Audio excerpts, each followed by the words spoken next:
உலகெங்கிலும் இருந்து இந்த நிகழ்வை பார்த்து கொண்டிருக்கின்ற சன் தொலைக்காட்சி நேயர்களுக்கு அன்பின் வணக்கம்.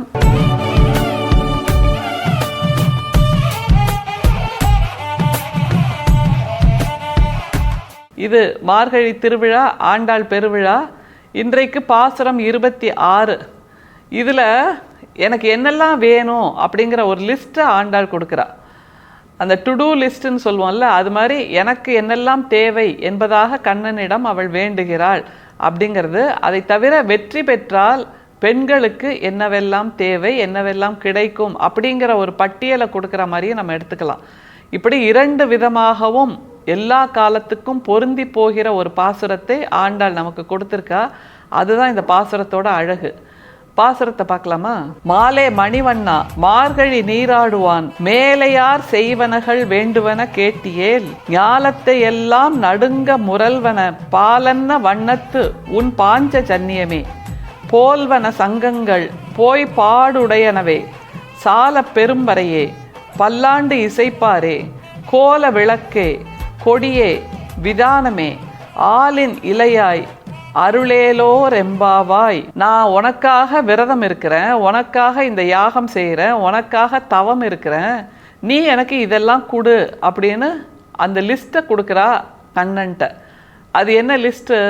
ரொம்ப சுவாரஸ்யமாக இருக்குது. எடுத்த உடனே அவள் என்ன சொல்கிறா, என்னோட முன்னோர்கள்லாம் செய்தபடி நான் சில காரியங்கள் செய்கிறேன், சில யாகங்கள் செய்கிறேன், ஆனாலும் உனக்கு மனசு இறங்க மாட்டேங்குதே அப்படின்னு அவள் பட்டியல் கொடுக்குறா.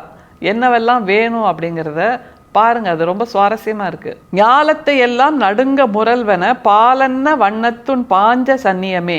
அவள் முதல்ல கேட்கறது பாலன்ன வண்ணத்துன் பாஞ்ச சன்னியம்னா, அந்த பாஞ்ச சன்னியம்ங்கிற அந்த சங்கு இருக்குல்ல, அந்த சங்கு மேல ஆண்டாளுக்கு மிகப்பெரிய நேசம். ஏன்னா அந்த சங்க கண்ணன் கையிலேயே வச்சிருக்கிறதா ஒரு ஐதீகம் இருக்கு. அதை தவிர கண்ணன் வாயில் வைத்து அந்த சங்கை ஊதுவதனால் அவளுக்கு சங்கின் மீது மிகப்பெரிய நேசம் இருக்கு. அதனால அந்த பாஞ்ச சன்னியத்தை எங்களுக்கு கொடுத்துரு, பால் வண்ணம் இருக்கின்ற, பாலை போல் வெண்மையாக இருக்கின்ற அந்த பாஞ்ச சன்னியத்தை எனக்கு கொடுத்துரு அப்படிங்கிறா. எவ்வளோ பெரிய வேண்டுகோள் பாருங்க. பாஞ்ச சன்னியம்ங்கிறது வெற்றி முழக்கம் செய்கின்ற அந்த சங்கு, அதையே எனக்கு கொடுன்னா அந்த கண்ணன் என்கின்ற அந்த இலக்கிடம், கண்ணன் என்கின்ற அடையாளத்திடம் எனக்கு வெற்றி முழக்கத்தை கொடு என்று கேட்கிறாள் ஆண்டாள். அப்படின்னா அதற்கேற்ற உழைப்பை நான் கொடுக்கிறேன், அதற்கேற்ற செயல்பாடுகளை நான் செய்கிறேன், முயற்சிகளை செய்கிறேன், எனக்கு உன் வெற்றி முழக்கத்தை கொடு என்பதாக ஆண்டாள் எடுத்த உடனே அந்த வெற்றி முழக்கத்தை தான் கேட்கிறாள். அடுத்து என்ன கேட்குறா பாருங்க. போல்வன சங்கங்கள் போய் பாடுடையனவே. அதாவது நிறைய சங்கங்கள்னா நிறைய பேர் கூட்டம் கூட்டமாக வந்து என்னை புகழ்ந்து பாடணும்.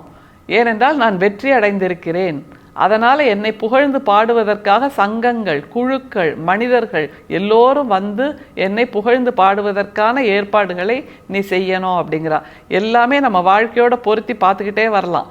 வெற்றி அடைந்தாயிற்றென்றால் நம்மை வாழ்த்துவதற்கு, நம்மை பாராட்டுவதற்கு நிறைய மனிதர்கள் வந்து சேருவார்கள், நிறைய குழுக்கள், அமைப்புகள் எல்லாமே வந்து சேரும்ங்கிறத புரிஞ்சுக்கோங்க. அடுத்தது என்ன கேட்குறா பாருங்க. சால பெரும்பறையே. சால பெரும்பறையே அப்படின்னா இந்த வெற்றியை உறக்க சொல்வதற்கு, அதாவது முந்தையெல்லாம் டமாரம் அடிச்சுட்டு போகிறதுன்னு சொல்லுவோம்ல, அந்த டமாரம்ங்கிறது கொஞ்சம் எளிய நிலையில் இருக்கின்ற ஒரு கருவி. ஆனால் பெரும்பறை, சால பெரும்பறை, அதுவும் பெரும்பறைனாலே ரொம்ப பெரிய சப்தம் கொடுக்கின்ற ஒரு கருவி. சால பெரும்பறை என்னும்போது இரட்டுற மொழிதல், அதாவது ஒரே வார்த்தையை 2 தடவை சொல்கிற மாதிரி, அடுக்கி சொல்கிற மாதிரி. அந்த அளவுக்கு என்னுடைய வெற்றியை பாடுவதற்கு, வெற்றி முழக்கத்தை உலகமெங்கும் கேட்பதற்கு எனக்கு உன்னுடைய பறையையும் கொடு அப்படின்னு கேட்குறா. அடுத்தது என்ன கேட்குறா பாருங்க. பல்லாண்டு இசைப்பாரே கோல விளக்கே. 2 கேட்குறா பாருங்க. பல்லாண்டு இசைப்பாரே, அதாவது நான் வாழ்க வாழ்க வாழ்கன்னு போற்றி போற்றி போற்றி சொல்லணும்ல. ஒருத்தர் ஜெயிச்சிட்டார்னா அவங்களை நோக்கி நாம் வாழ்கன்னு கத்துவோம், நம்முடைய கொண்டாட்ட அந்த முழக்கங்களை எழுப்புவோம்ல. அந்த மாதிரி பல்லாண்டு இசைக்க வேண்டிய அந்த மனிதர்கள், அந்த குழுக்களை எல்லாம் எனக்கு கொடு அப்படிங்கிறா. அப்புறம் கோல விளக்கே. முந்தி காலத்துலலாம் பெட்ரோமாக்ஸ் லைட் தானே இருந்திருக்கும், அல்லது கையில் விளக்கை எடுத்துகிட்டு போயிருப்பாங்கல்ல. அந்த மாதிரி ஆயிரக்கணக்கான மக்கள் நான் வரும்போது விளக்கை எடுத்துக்கொண்டு வர வேண்டும் என்றால் எனக்கான வெளிச்சத்தை நான் பெற்றுவிட்டேன், அதை இன்னமும் அடர்த்தியாக்குவதற்கு எனக்கு விளக்குகள் தேவை, வெளிச்சங்கள் தேவை, திசைகள் தேவை என்கின்ற ஒரு புதிய பார்வையை ஆண்டாள் சொல்றா. அடுத்து என்ன கேட்குறா பாருங்க. கொடியே விதானமே. கொடினா வெற்றி கொடி, விதானம்னா ஒரு இடத்துல நல்ல நிகழ்வு நடக்குது, ஒரு கொண்டாட்டம் நடக்குது அப்படின்னா மேலே விதானம் அப்படின்னு துணியால், வெற்றி கொடியால் அல்லது சிவப்பு வர்ணத்தால் செய்த பந்தல்களை அமைப்போம்ல, அதைத்தான் ஆண்டாள் சொல்கிறா. அதெல்லாம் யார்கிட்ட கேட்குறா, அதுதான் ரொம்ப முக்கியம்.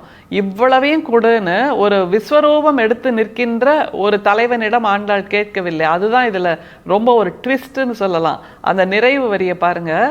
ஆலின் இலையாய் அருளேலோர் எம்பாவாய். அதாவது ஆலமரத்தோட இலை எவ்வளோ சின்னது, அந்த இலையில குழந்தையா படுத்திருக்கிற கண்ணன்ட்ட போய் கேட்குறா. விஸ்வரூபம் எடுத்திருக்கின்ற ஒரு அவதாரத்திடம் கேட்டால் கூட இத்தனையும் கிடைக்கும். ஆலின் இலையாய் இருக்கின்ற ஒரு குழந்தையிடம் போய் கேட்கிறாள் என்றால் அதுதான் ஆண்டாள் பொதிந்து வைத்திருக்கின்ற ரகசியம். நம் மனதில் வருகின்ற அந்த எண்ணங்கள், சாதனையை பற்றிய கனவுகள் எல்லாமே ஆலமரம் பெருசாக இருக்கலாம், ஆனால் ஆலமரத்தின் விதை அவ்வளோ பெருசான்னு இல்லையே. பறக்கின்ற ஒவ்வொரு பறவையின் வயிற்றுக்குள்ளும் ஆலமரம் இருக்கிறது என்று ஒரு கவிதை வரி வரும். அந்த அளவுக்கு ஆலமரத்தின் விதை ரொம்ப சின்னது.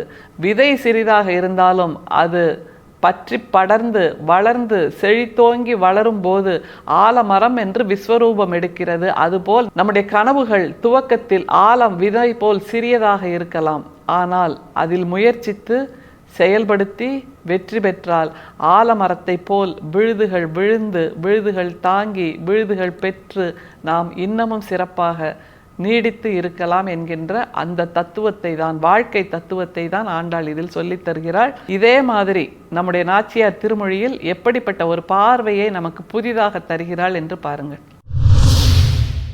வண்ணம் திரிவும் மனம் குழைவும் மானம் இலாமையும் வாய் வெளுப்பும் உன்னல் உறாமையும் உள் மெலிவும் ஓத நீர் வண்ணன் என்பான் ஒருவன் தன்னந்துழாய் என்னும் மாலை கொண்டு சூட்டத் தனியும் பிளம்பன்றன்னை பண்ணழிய பலதேவன் வென்ற பாண்டி வடத்து என்னை ஊய்த்திடுமின்.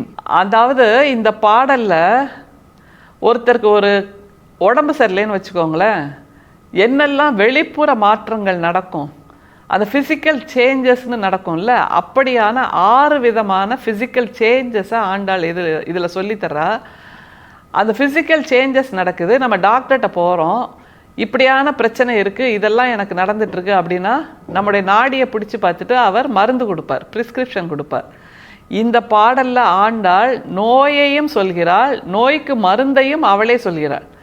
அவளே நோயாளியாகவும் இருக்கிறாள், அவளே மருத்துவச்சியாகவும் இருக்கிறாள், அவளே மருந்தையும் சேர்த்து சொல்கிறாள். கம்பவுண்டராகவும் ஆண்டாள் தான் இருக்கா. அப்படி ஒரு வித்தியாசமான பார்வை. இதில் இன்னும் ரொம்ப முக்கியம், ஒரு பெண் தன்னுடைய நேசத்தில் ஆழும்போது தான் மனதில் வரித்திருக்கின்ற அந்த தலைவனை நினைக்கும் போது அவளுடைய தோற்றத்தில் என்னென்ன மாறுதல்கள் நிகழ்கின்றன என்பதை வெளிப்படையாக சொல்லுகின்ற ஒரு துணிச்சலான பாடலாக ஆண்டாள் எழுதியிருக்கா. அதுதான் ஆண்டாளின் நாச்சியார் திருமொழியோட சிறப்பு.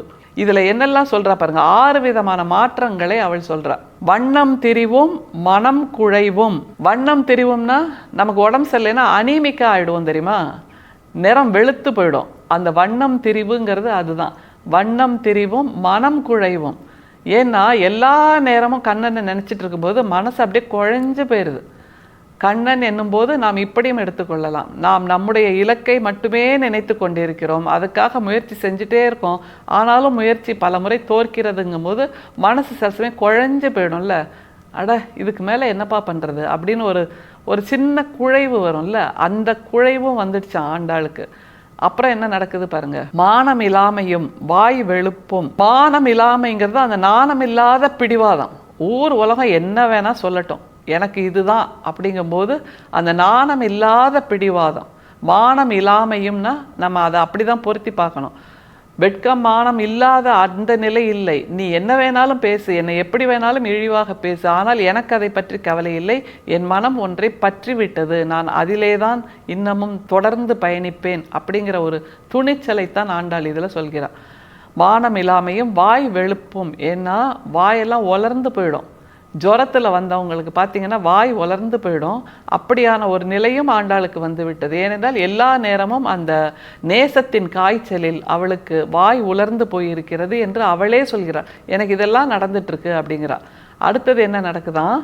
உண்ணல் உறாமையும் உள்மெலிவும். பலவிதமான உணவு வகைகள் அடுக்கி வச்சாலும் கூட உண்ணல் உறாமை, மனசில் டேஸ்ட் இல்லை, வாயில் டேஸ்ட் இல்லை, அவளுடைய ருசி எல்லாமே கண்ணன் மீது ஒட்டி இருக்கிறது என்றால் அந்த உண்ணல் உறாமையை ஆண்டாள் சொல்கிறாள். அடுத்தது உள்மெலிவு அப்படிங்கிறா. உள்மெலிவுங்கிறது காரணமே தெரியாமல் அப்படி எலும்பா தேஞ்சு போயிடுவோம்ல, அந்த நிலை. இப்படியாக 6 நிலைப்பாட்டை ஆண்டாள் அடுக்கி சொல்லிட்டு அதற்கான மருந்து என்னன்னு அதையும் வெளிப்படையாக சொல்கிறா பாருங்க. தன்னந்துழா என்னும் மாலை கொண்டு சூட்ட தனியும். அது எப்படி தனியுமா? கடல் நீர் வண்ணத்தில் இருக்கிற கண்ணன் சூட்டி இருக்கின்ற அந்த துளசி மாலை இருக்குல்ல, அதை எடுத்து கொண்டு வந்து எனக்கு கொடு. அதை நான் என் மேலே போட்டுக்கிட்டேன்னா, அதை நான் என் தோளில் போட்டு இறுகி அணைத்து கொண்டால் என்னுடைய அந்த நோய் போகும்னு வெளிப்படையாக ஆண்டாள் சொல்கிறாள். இதெல்லாம் புதிய குரல், பெண்ணின் குரலாக நாச்சியார் திருமொழியில் முதலாக தமிழ் இலக்கியத்தில் பதியப்பட்டிருக்கிறது. ஒரு பெண் தன்னுடைய நேசத்தில் என்னவெல்லாம் தனக்கு நேருகிறது என்று சொல்லி அந்த நேசத்தில் வருகின்ற காய்ச்சலுக்கு எது மருந்தாக இருக்க முடியும் என்றால், கண்ணன் தோளில் இருக்கின்ற அந்த துளசி மாலையை எனக்கும் கொடுத்தால் நான் கண்ணனை அணைப்பது போல் துளசி மாலையை அணைத்துக் கொள்வேன் என்று சொல்கிறாள். ஆனால் புதிய பாதையாக, புதிய பார்வையாக பாருங்க. இதே தான் நமக்கும். அந்த இலக்கை நோக்கி நாம் நகர்ந்து கொண்டிருக்கிறோம், நடந்து கொண்டிருக்கிறோம், ஓடிக்கொண்டிருக்கிறோம். அப்படின்னா நமக்கு இவ்வளவு நடக்கும். அனிமிக்க ஆறும், வண்ணம் குழையும், நாக்கு குழையும், மனசு குழையும், உணவில் நாட்டம் இருக்காது, தூக்கம் போகும், நாணம் இல்லாமல் என்கின்ற அந்த நிலை வரும். யார் வேணா என்ன வேணா பேசட்டும்னு சொல்லுவோம், வாய் வெளிரும். அப்படியெல்லாம் இருந்தால் எனக்கு ஒரே ஒரு பிரிஸ்கிரிப்ஷன் தான் இருக்குது, ஒரே ஒரு மருந்து தான் இருக்கு என்றால் அந்த வெற்றி மாலை என் தோளில் வந்து சேர்ந்தால் நான் சரியாவேன் என்று சொல்லுகின்ற அந்த புதிய பார்வையை பொருத்தி பாருங்கள். ஆண்டாளின் நாச்சியார் திருமொழி என்றென்றைக்கும் பொருத்தமானதாக இருக்கும் என்கின்ற அந்த தகவல் நமக்கு கிடைக்கிறது. மீண்டும் சந்திப்போம். நன்றி, வணக்கம்.